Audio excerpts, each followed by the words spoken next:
Hi everyone. So today we'll be doing humanities, which is the same thing as social studies, level 3.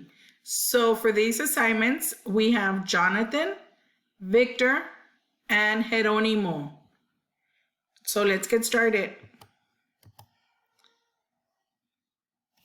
Today we'll be doing page 145, and it's just vocabulary that we'll be doing today.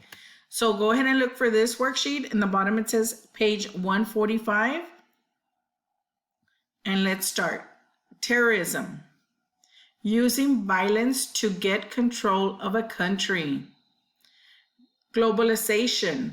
When companies trade around the world. Conserve. To save or use a natural resource carefully. Recycle. To save and use things again. Smartphones. Phones that let people do more than make phone calls. So these are the vocabulary words that you're going to need for this week. Now, you're going to draw a line to the correct answer. Okay, go ahead and look for the answers, and all you do is draw a line to wherever the answers are.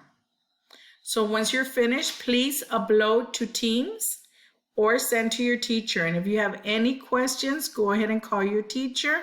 So let's get started.